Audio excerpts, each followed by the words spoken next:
Good afternoon. Good afternoon. Oh, wow, what a great crowd. My name is Glenn Johnson. I have the honor of serving on the board here at the NCM, and it is truly an honor to represent you on that board. This afternoon is a great afternoon. You know, this museum is lucky we have a good relationship with General Motors, with Chevrolet, and most of all our beloved car, the Corvette. And we have an absolute marvelous relationship with the Corvette assembly plant. And we're thrilled to have Mr. Kai Spande today, who is the Corvette assembly plant manager, that's going to bring us up to date on all the things you've been seeing going on over there for the last year or so. So without further ado, Mr. Kai Spande.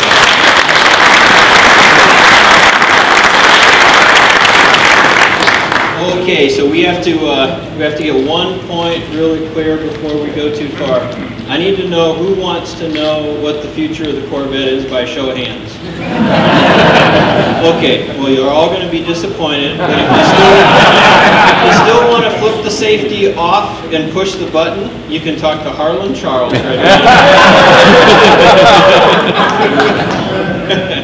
So anyway, I say that with a little bit of fun, but what I am here today to talk about is a little bit about what's going on inside the plant. And so, you know, we've had no less than 3 really large announcements about investment that is going on inside the plant. And if you've been anywhere near the area, you've seen the huge paint facility. And so the idea today is not just the paint facility, but we also have investment that's going on inside the plant where we do our general assembly, et cetera, et cetera. And I'm here to talk a little bit about, you know, what we're doing during the break that we're going to take starting in August. So many of you may have heard that we are going to close the plant for 13 weeks. That's the plan. And this is to do a number of things. And by the time I get done with the presentation, hopefully you'll have a little bit better insight into not only what we're doing, but some of the motivations behind it. So as we go through, anybody that has a question, feel free to answer, or to ask, or answer. If you have the answer to your question, and maybe you can just talk to yourself if that's the case. But make this a 2-way conversation. That'll be fun. And I do have at the end, close to the end, I've got some videos of the paint shop where we have some robots that are actually doing some painting. So we'll be able to talk a little bit about that as we go through. So what are we doing? And because I don't have a little teleprompter here, excuse me, I want to turn around. This 13-week downtime that we're taking this summer, starting at the end of July. So the last day of July, it starts the 13-week downtime, and then basically we're going to come back in the November time period. And when we come back, we're going to have what we refer to as GA, or General Assembly. We will have taken the whole General Assembly process that we know right now, and we will have completely reconfigured. And like I said, we will talk a little bit about what we're doing and why. And as the individuals that love the car, what does this mean for all of you? Okay, and then the last thing that I like to put in here, these things that we're doing will have a big impact into, you know, product quality. That's one of our goals. And also we're very mindful of the people that are working in the facility. You know, these industrial athletes, I like to refer to them as, doing things that can make the job easier, will have also a very positive impact on the product. So, all right. You know, when you're standing right where I am, it's like you're that kid that came to the movie theater last and you're in that front row. It's really cool. So, precision never rests. This is what we have on the front of the plant, and I think it typifies what our goal is with the Corvette brand and the Corvette product that we have. And then I put in here, we're trying to advance the legacy of the Corvette. The fact of the matter is that when the C7 came out, for a number of reasons, the primary investment was put into the body shop. We put some work into general assembly, but the way that you can assemble a car, there's a lot of different variations. Certainly there's things that have to happen before others, but how all of these things interact is you know, as the evolution of the C4, C5, C6, and the C7, you can take many different approaches. You can have a minimum investment just to get the product out there. And so what we're required to do is to do a new body structure and then make the investment so we could make the car. And we're going to take the time now, and you will see that, that we're going to do a lot more optimization of how the car goes together. So this is what I like to talk about, the enterprise approach. So any one subsystem in the plant, you're putting a door together, and you guys have all seen this if you've been in the plant tours. Door line is one of the first places that you walk by. Door line, engine dress line, all of these little subsystems, they're inside the factory at different locations. And where they are has a lot to do with, you know, with all the sequencing of the assembly of the car. And there are better ways than others. And again, this is one of the messages that I want to talk about. So the second one is, you know, the long-term sustainability of the plant. It's fundamental to the success of any organization. So, you know, we need to reinvest. We have had an unbelievable run on the C7. We're moving into the 5th year of production.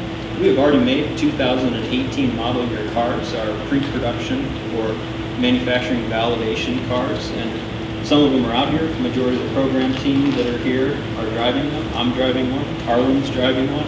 You notice how I pull Harlan into the conversation as a distraction? Just don't forget that he is over there also. But even after right next to the 5th year of this car, we still have a lot of people that are very interested in buying the car. It is still a very, very relevant car. So to maintain that, we need to stay sharp, you know, so we also need to take advantage of technical advancements, stay ahead of our competition. So the idea that precision never rests, I think, is very true. And then this last point that I put here, when you add up and these are the announced numbers that we've had. For anybody who's done large projects in their careers or they've been around them, we know that sometimes what we plan to spend can move not many times down, but sometimes they go up, and we're probably closer to $850 million than what we think it's going to take. So I like to use the nice round number of close to $1 billion. I mean, it's just better when you have that extra zero on the end. And what I mean by that is that it's very significant. So it keeps us all busy. So here's an example, and this is where you get to see a little video. It's a little bit jumpy, but you can watch this instead of looking at me, which is my goal. But the idea here, and the first word that I put in this text, is that we're relocating. We have a large map of what's going on in the factory as it relates to the layout, and I have that, and I will show it to you. It's one of the last slides. But when you realize that you want to, you know, reorganize how the car goes together, and you look at what we have here, this before picture, which actually there's the same young lady at the end of the line.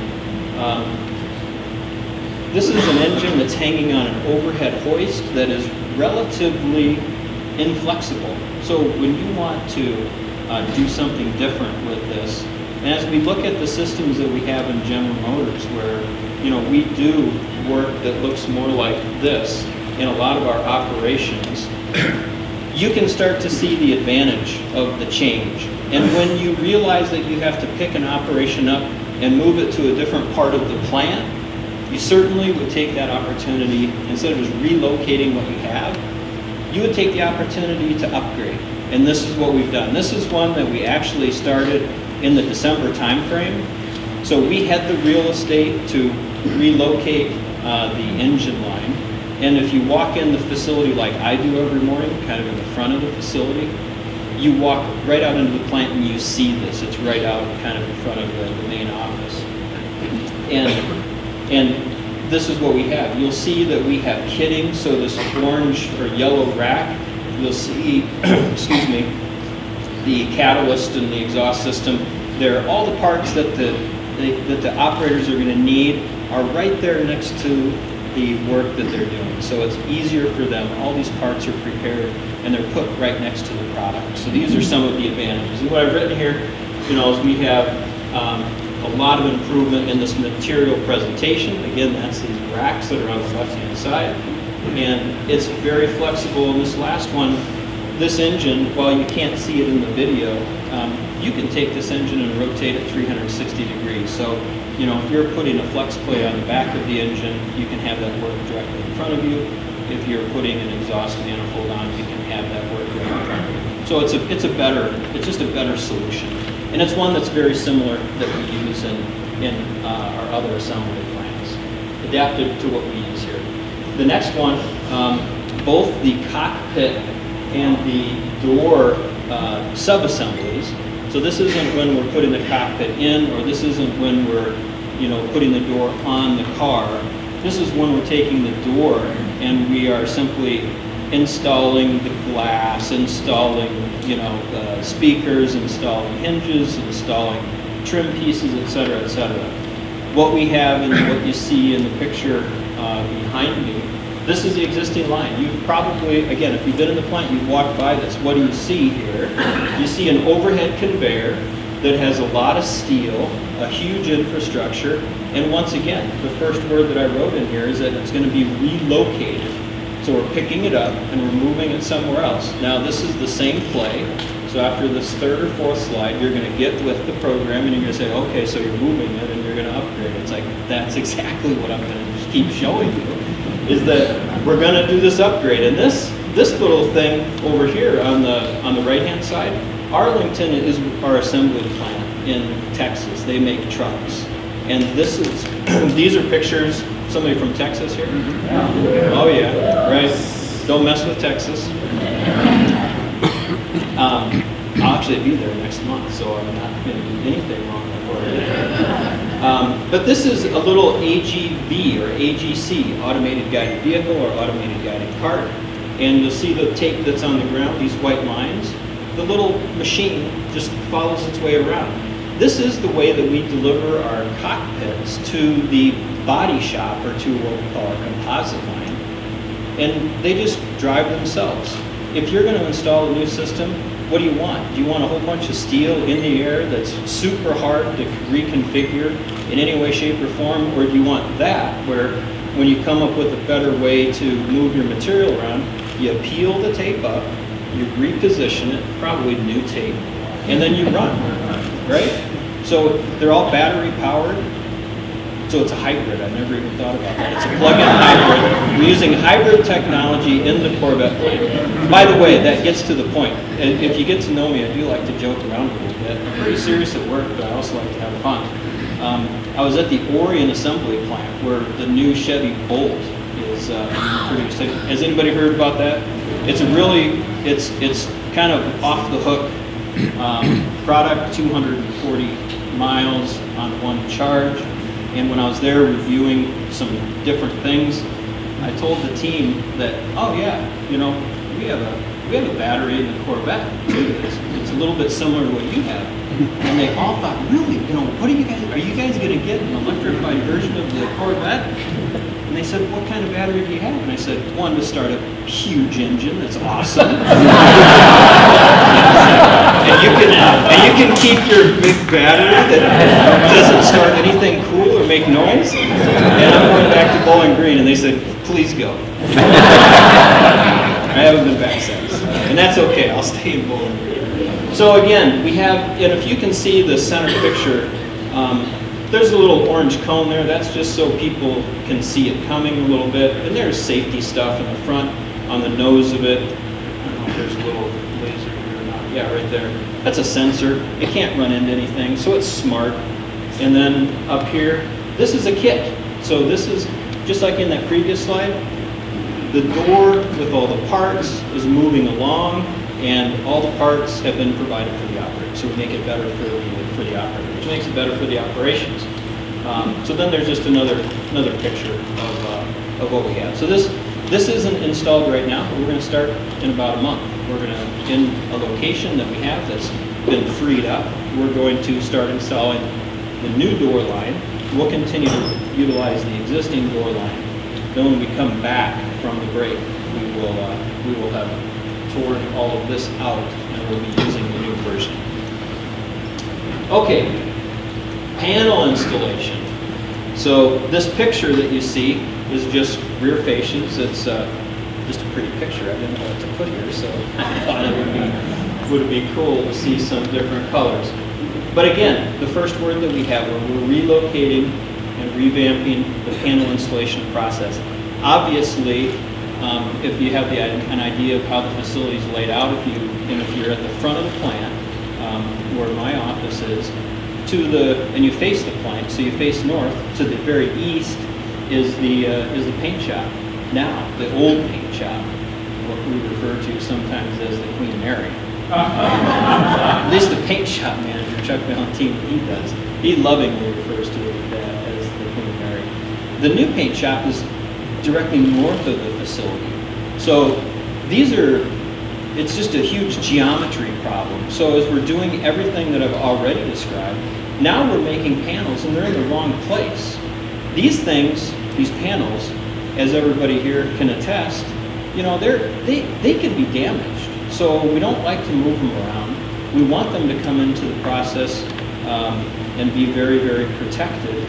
And what we have right now here is we have in our current operation no less than 9 points on our assembly process where we install these panels. And I'm going to show you the layout that I have as to where we do that. And again, if you've been through the plant, you will walk by, and if you were made aware of this, you would say, oh yeah, you know, Kai's right. It's like, well, yeah, I am. We put panels on almost right where the car comes down out of the sky, and we start our trim operations. And the car runs around through the whole factory with these final finished painted surfaces. Now, let's just have a different idea. What if we put the panels on almost the last thing before the car left the plant? Would that be better? The answer is yes, for damage, and the other one is for fit. So for gap fit, the relationship with the front fender to the hood, to the fascia, all of these things. If you could imagine, if we were all a chain of people working and I was doing some work and then somebody else and then somebody else and somebody else and over in another room, the chances of having communication to refine the process and understand what's going on just gets to be much, much, much more difficult.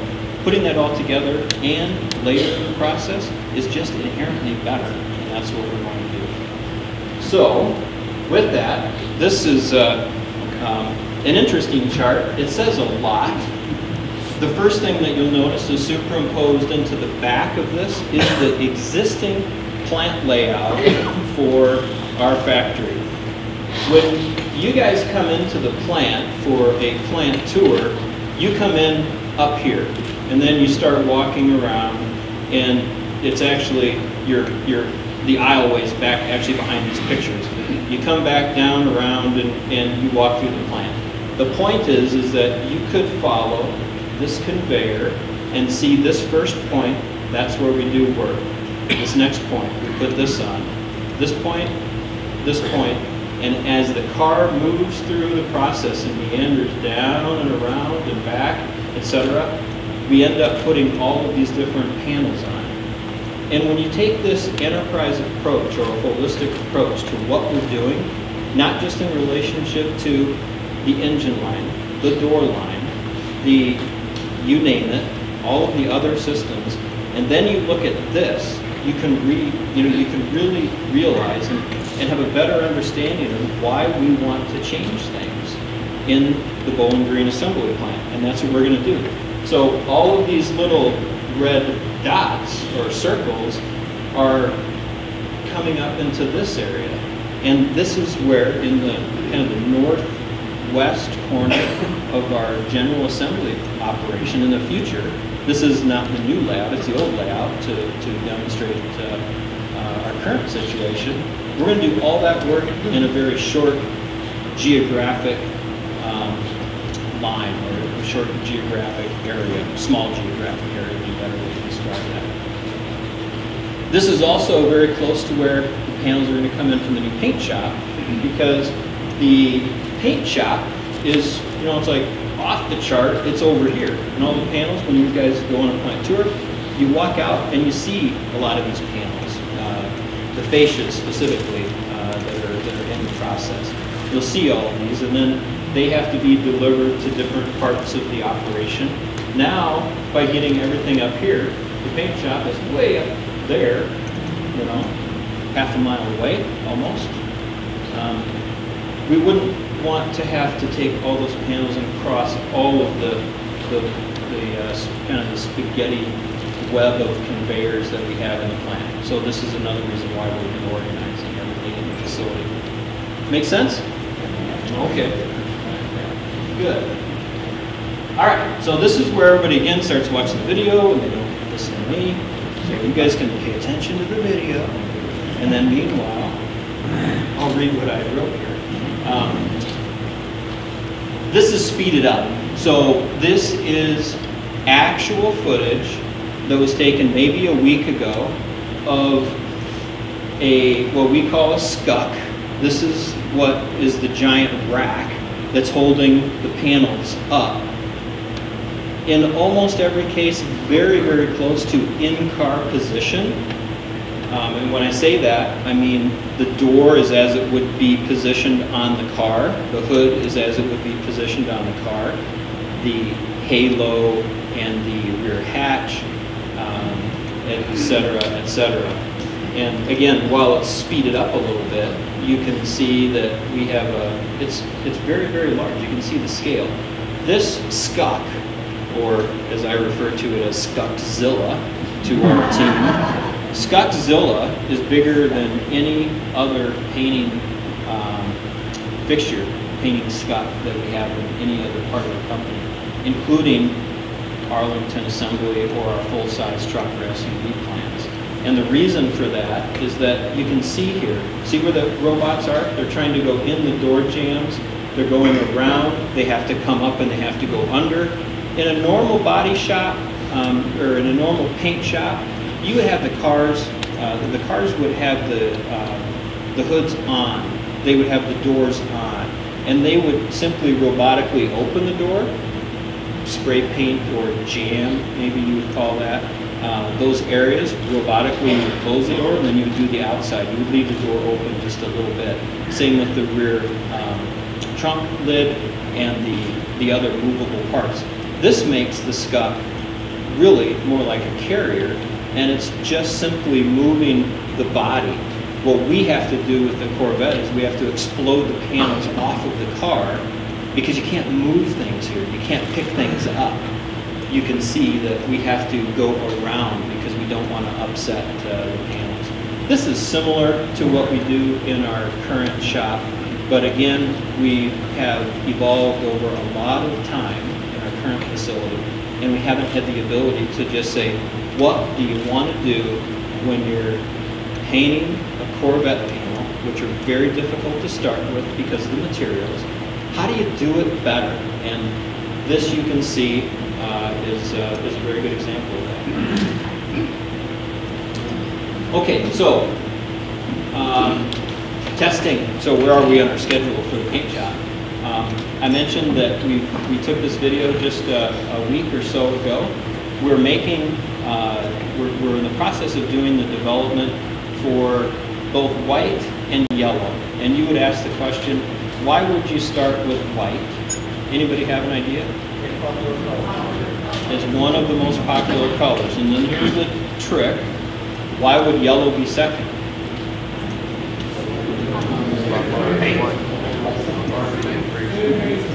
From up here, it just kind of is blah, blah, blah, blah, blah. Okay, so if anybody got this right, raise their hand. The reason that we're going to do yellow second is because it's the only other color that uses a white prime coat. So we have one brownie point up here. And unfortunately, since I told him this about an hour ago, he's disqualified.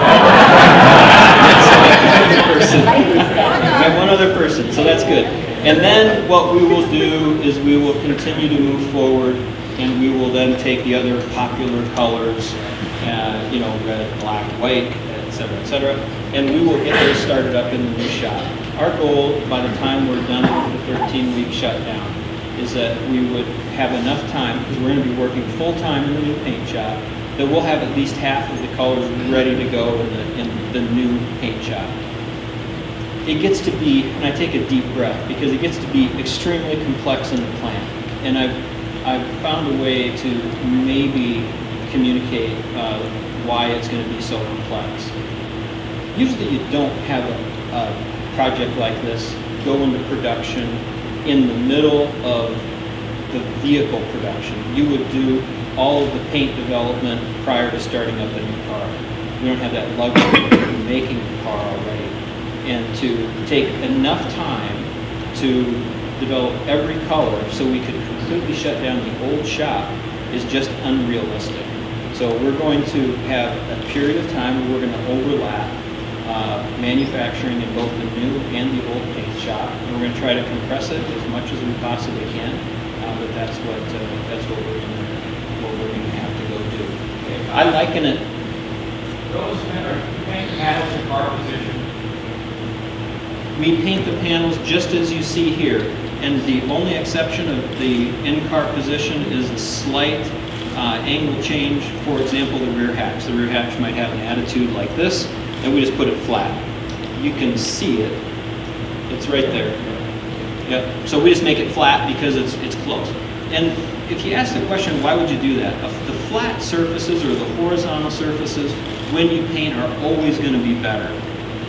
So you would say, well, why wouldn't you take that door and lay it on its side?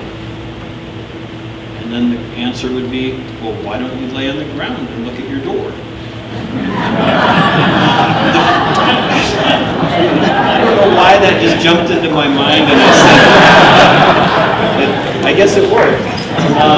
The fact of the matter is that when you walk up to your car and you're ready to open the door, you see that horizontal surface right there. We want that to be really good. If you're going to pick one or the other, you're going to make that really good. And underneath, down by the rocker panel, which is going to be, or the bottom of the door, you can see the door is pushed out a little bit, right? So there's a small adjustment where we don't compromise that A surface, that top horizontal surface that every owner is going to be looking at. And we pull that out so we don't have to defy physics and try to spray uphill to get the bottom part of the door. Does that make sense? Thank you. Okay, very good. I'm not a paint expert. I've stayed at a Halloween Express last night. and I try. I'm learning, and it's very, very interesting. Okay, and yeah, so this next point, we have the current paint shop. We have plans into 2018. We will be working like crazy to get everything switched over as quickly as possible. And then what I had written here, the last one, yeah, we are going to start with Arctic White. And then we're going to move through with yellow and then a number of the other larger volume colors. Okay, next one here. A couple things about the paint shop. So everybody asks about what are you doing in the paint shop that's going to make the car appearance better? And it's very complex. And I've tried to break it down into something that's bite-sized. And by the way, on the upper right corner here, those are the official first panels that we made. And actually, before I go through, you guys can read that. I can talk to the pictures and show you a few other things. That's the Skuckzilla. The hood's not on. That would be up on top above the door rings. But you can see how large this thing is and how this thing is simply exploded. And then you can see down at the bottom this oven. This is an oven that would take that carrier, and this thing would ride through that oven to cure the paint. A couple other observations, and as you read through the 4 bullet points, one of them is that the new paint shop, it will really, maybe not from a medical standpoint, but from very much a practical standpoint, it will be considered a clean room. The floor that you see here, that's what you would expect to see in our new paint shop at all times. And you can see it is just very clean. We are in the process of physically wiping down every surface from the top of the plant to the bottom. Not just what's convenient, not just 6 feet and down, every surface. We have monitors in the system, in the plant. I think it's about 20 different particle count, online particle counters that are always sampling air and measuring the particles. Somebody opens a door and in rushes air, we will know that and we will be able to countermeasure that. So it's gonna be a clean room. And really, when you think about the paint shop as a building, the whole building, when you enter the paint shop proper, it is this clean room. But then you have a whole nother series of buildings or structures where the paint, these Scottzilla and his various parts, they never see even that environment. They're behind lightweight plastic walls and enclosures, enough where you can easily see what's going on, but never will it draft, impact any type of debris that could move around in the facility. Doors will open and close and create air gaps. It's truly world class. So this is one of the things that will have a serious improvement in things that we don't want in the paint getting into the paint. The first one, I guess, the next one to talk about, the first one on the list, is cutting-edge robotics, robots with electrostatic bell applicators for improved fluid flow. That says a lot, but if you would remember looking back at that video, what's on the end of the robot is what we call a bell. And in this little bell, there's a little device that's spinning extremely fast, thousands of RPMs. And this is what we use to atomize the paint. This is not go to Home Depot, walk into the paint section and grab a $79, high volume, low velocity, I'm gonna do a very good paint job. No, this is really, really high tech. And the idea is to make the paint particles as small as physically possible by really understanding the physics, so you can have small particles going onto the surfaces. So that's what that means. And then the other thing that does for us is it gives us the ability, in many cases, to the second bullet, this multi-step. And so as you would understand this, it's really not, we're going to put 2 coats of paint on the car.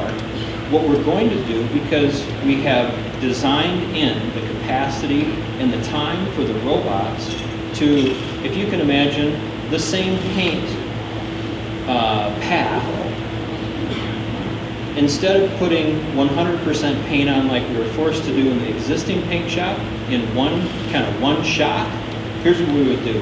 We're going to do the first one, we're going to put 70% of the paint on.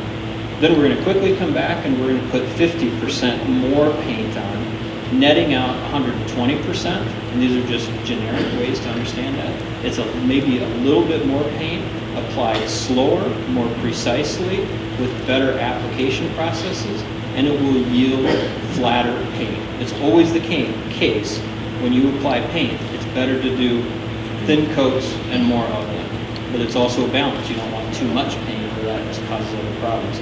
So now we have the tool. We have the knobs that we'll be able to turn to optimize. And then the last one, this is also complex, because it is not the case that we will have any of the paint that we currently use in our existing facility.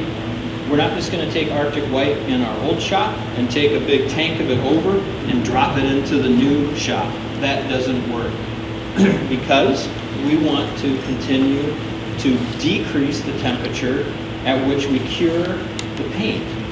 And this goes to the substrate. The substrate is, it's a SMC or a fiberglass, and we have carbon fiber, et cetera, et cetera. These things don't like to be hot when there's liquid paint on them. So as an easy way to understand this, if we put a liquid paint on top of the panel, we put it into an oven that's 260 degrees, which is roughly the temperature of our ovens in our current shop. It's above boiling point for water. And if we can heat that SMC or the fiberglass substrate up enough, and the fiberglass has maybe some solvents from the paint that got absorbed into that panel. When you get it that hot, what happens when you have a solid that turns into a liquid because of heat that then turns into a gas?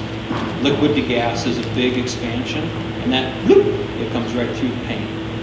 If you can reduce the temperature, you reduce that effect. It's physics, and this is what we're going to try to do, which means all the paint needs to be reformulated, and it also means that it doesn't mean that we need less energy to dry the paint.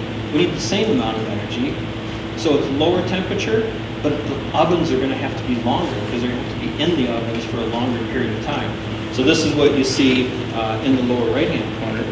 This is an oven, and you can see all the little nozzles in there that we will have to go in and make all the adjustments to make sure the air is going exactly where we want it and where we want temperature. We get temperature and where we want air movement, we get air movement, and then it'll have to go through this oven, and that's the kind of a very simplistic version of the chemistry that we're going to be using in this new shop.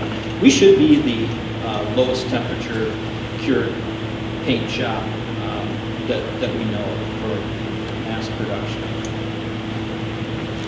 Okay, what about questions? I'm going to grab a drink of water here, and I can drop my clicker so I don't get to use that anymore. Yeah?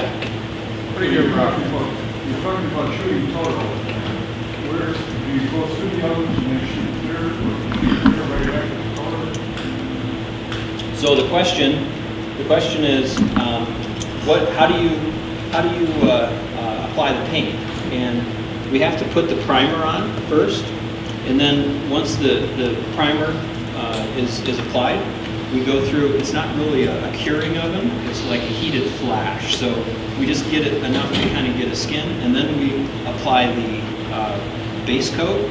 We go through another heated flash zone, then we apply the clear coat, and then you go into the oven. Having more ovens that would completely cure the part in between the various steps adds a lot of energy. So energy consumption and oven requirements. So this is one of the strategies, is to try to only have this one curing operation. And we do it at the last part. Make sense? Okay. What else? Paint shop or anything else other than products?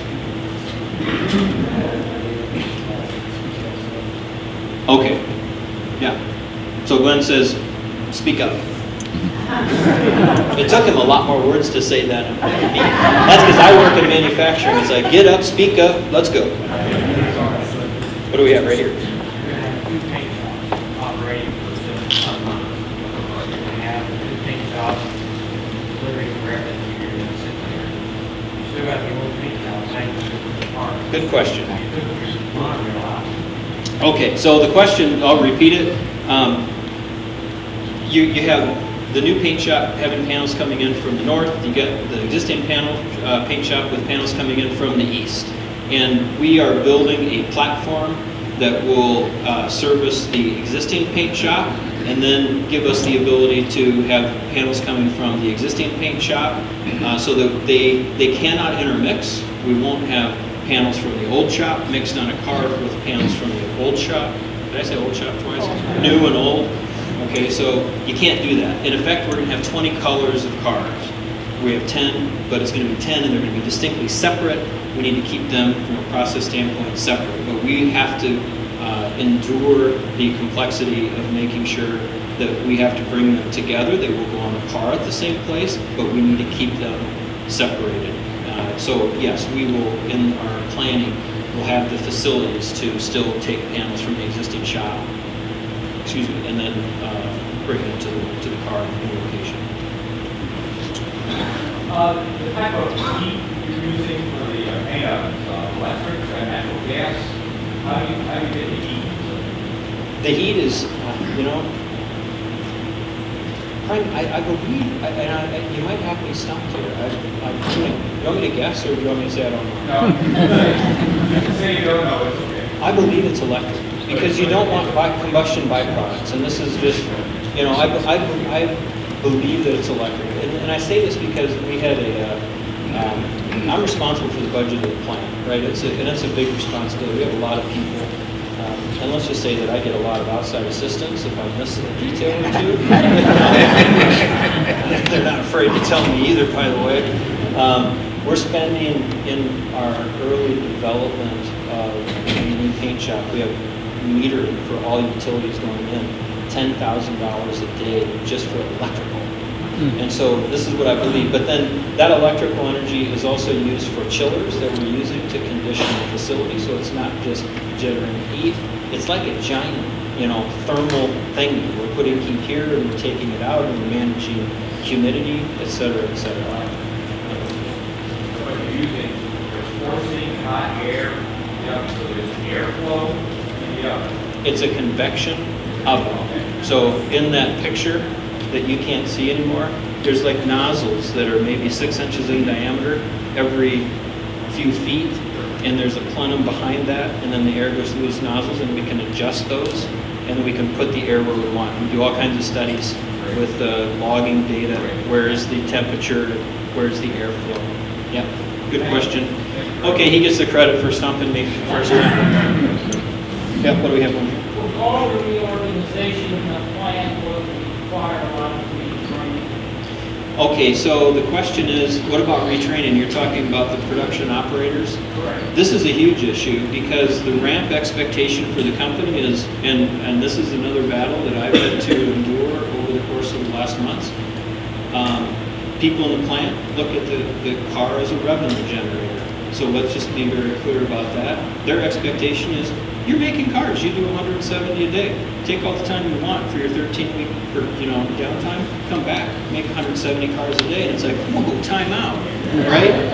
Nobody in the plant will have the same job when they left, because there's another key that I didn't omit intentionally, but because you asked the question, we're going to change the rate of production from 17 an hour to 12. So all of our operators go from 3-minute cycles to 5-minute cycles.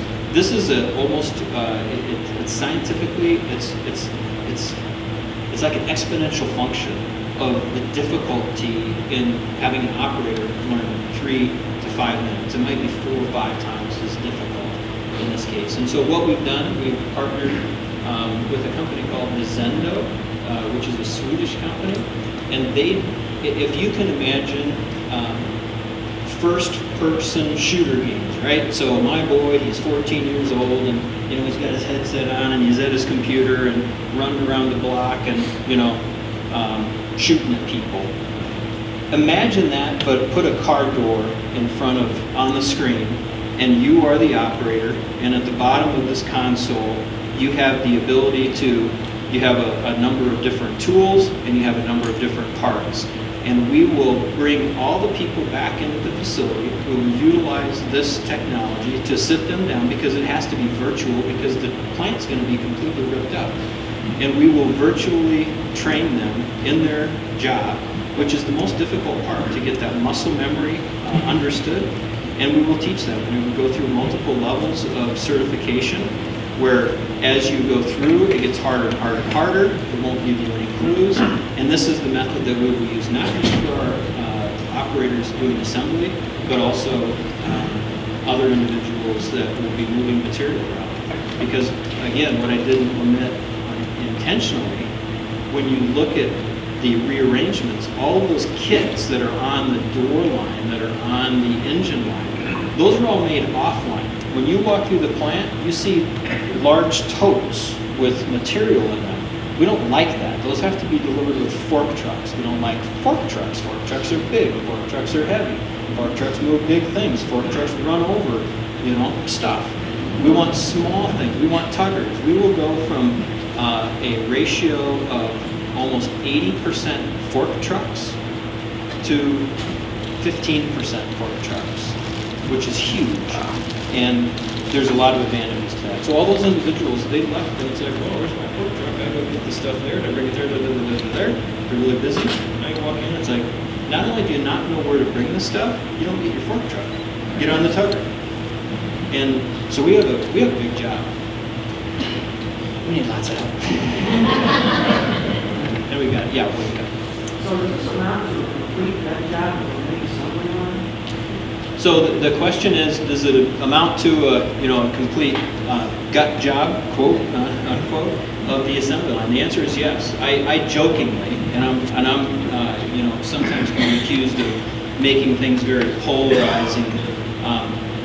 We'll have maybe 10% of our conveyors that are used in general assembly stay. The rest is gone. The door line, I showed you, gone. The engine line, it's already gone. We've already gutted that. Just about everything else is going to be gone, floor to ceiling. We will spend in 13 weeks over $1 million every day. Think about that. That's my new world.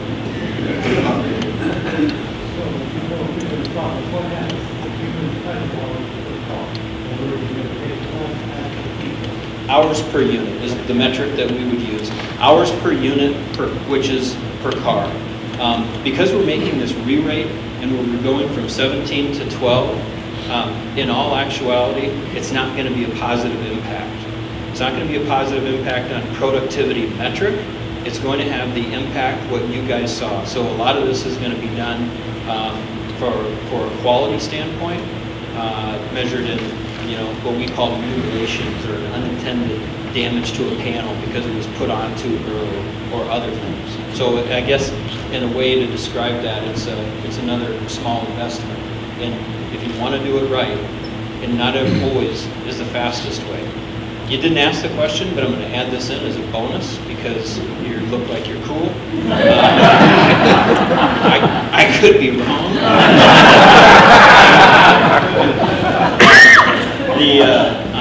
A similar question was asked yesterday when we had the board of directors for the museum. I took them through the new paint shop, a little bit on the periphery, but nonetheless, we'll call it a paint shop tour.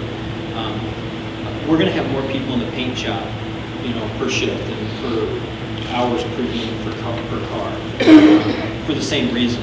If you want to do it right, it might take a little bit more resource, in this case, human resources. Way in the back. Your total production numbers, 2017 versus 18, would there be a big difference in the production numbers? 17 is quirky. And then let me repeat the question. So what are the volume projections for the 17? And you mean calendar year or model year? Calendar. So the calendar year 2017 it's not right because, and it's not really relative because you're going to have 13 weeks of downtime. Right. We started building inventory last year. I think my question is there going to be a bigger variance with the late startup in the 18? Well, the 18 model year we're starting on June 5th. So we're starting it compared to last year. I thought it was done because Harlan wanted it this way. They did it on my birthday, which is July 11th. And then after 1 year, I found out that it's June 5th. And I don't know whose birthday is on June 5th, but it's not me. So we're moving it back 1 month.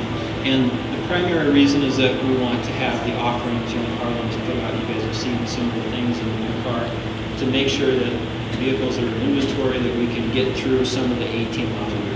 It's also not so easy, which we're dealing with right now.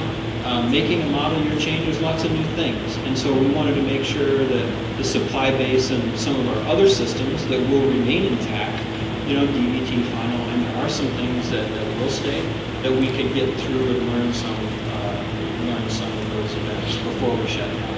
But for sure, when we come back, there will be an insatiable demand for vehicles. Every deal we will be looking to have them, which again is pressure that will come on the plant to perform. So you're looking at a reduction of volume in premium? Yeah, so you might think I tried to avoid the question. and this is really good because it kind of takes me to know one. I didn't intentionally do that. The fact of the matter is that we see a reduction this year in the volume required. Since we have come back in January, some people thought that, I don't know what people thought about, we didn't start up right after the Christmas break as we know it. We didn't start up because we had projects going. That engine line was going in, and we completely redid the care line in our facility, which I didn't show you pictures of. We were doing projects. That's why we didn't come back. And then when we did come back, we came back with a plan to work 4 10 hours a day instead of 5 10 hours a day. And the reason we work 4 days instead of 5 days, because you work, 40 hours a week, which is what works with the volume that we need. If you work 4 10 hours a day and you don't run the 5th day, we save a lot of money in energy costs associated with our paint shop. And we have logistics costs that we save on, et cetera, et cetera.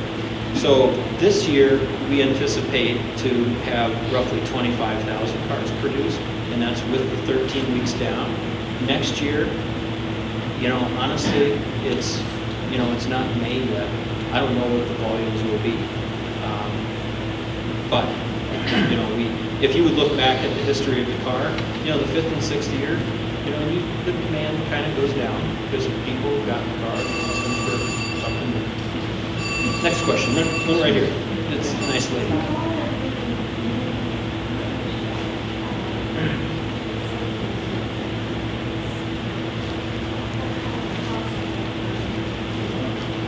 So the question is, you're doing all this stuff, what's the end cost increased for the consumer? And this is why I'm so glad Harlan came.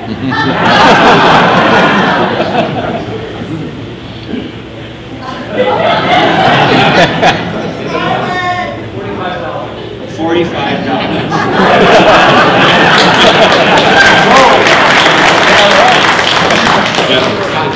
Mine just went up. Mine just went up. Another way to answer that, and again, not trying to avoid the question, I'm going to use paint shop numbers because they're right on the top of my head. And there's a lot of assumptions that go into this, but I'm going to give you a rough idea. If you would take an investment like a paint shop and you would depreciate it in 10 years, but you wouldn't, it would be longer because they should last longer. I'm just going to use 10 years because it's divisible by 10, it's easier math for me, and since I'm doing the math, you have to listen. And in the first few years of the Corvette, we made 40,000 cars roughly a year, 40, 41, 39. So 40,000 a year. This really works on a $400 million investment with a 10-year amortization. That gets to be $1,000 a car if it's 10 years and if you have that volume. So this will give you the cost to the company. What that translates to the consumer will be $35. The intent isn't to have a big uptick. We've had a very successful vehicle. So, you have to look at it as if we've been banking money, so to speak, right? Next question. John. We're going from 17.2 to 12 per hour, 5 minutes. For 3 minutes to do my job in 5 minutes. Down the road, as my muscle memory gets back and the quality control shows you at 12 p.m. we're right where we want to be, go back to ramp up above, reverse, so I then get out my 5 minutes for 4.5, 4 and back 4 to 3. It's a good question and it's very insightful. The question is this. You said that you're going to go from 17 jobs an hour, which is our tack time, or jobs per hour, to roughly 12. And there's a decimal in there, but I'm making it simple. 17 to 12. The answer is we're locked into 12. And the reason is that we have an unbelievably synchronous operation. Our body shop is tuned in to 12 an hour. Our paint shop, which what I just showed you, if somebody called up, and I guess it's somebody, maybe it's me, I call Chuck Valentine, I say, Chuck, crank her up to 17, we got to get some cars out. No. Bake a cookie in 4 minutes. You can't do it. It's a completely different, it might be possible, it's a completely different problem. So the ability for us to vary volume based on demand will be the amount of hours that we work every day. Right? So we've always been a one shift that could have to change. Buy the cars and we'll figure it out.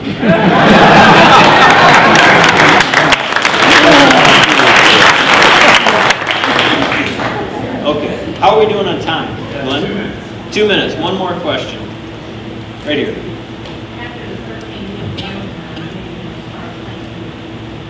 Okay, so this is So we said we had 2 minutes left. 22 minutes, 20 seconds. So the question, I'll repeat it, is when are we going to reinstate plant tours? We're holding off right now on when we're going to announce the starting of the plant tours for a couple of reasons. Number one, as you've seen here today, we're completely changing everything. It is not right now the absolute priority for us to figure out how a tour would go through here. And from and this is just being very, I'm not getting choked up, it might seem like it. On a very pragmatic approach, when we do all this work, we got to hold. You guys, everybody has to give us a chance to get up and running. It's always been a concern of mine. I so much love having people come through the plant. You maybe have heard me refer to this as a symbiotic relationship.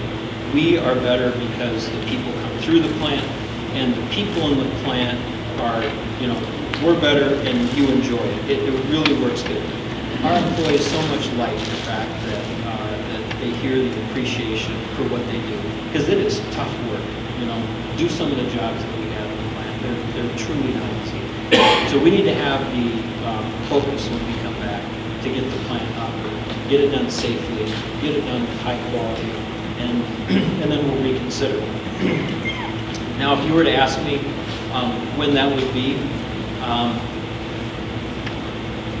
we're probably going to be down a year, possibly more, because we have a lot of stuff going on. Right?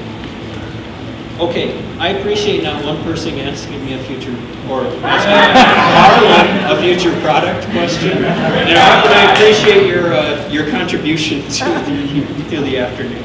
Thanks, everybody.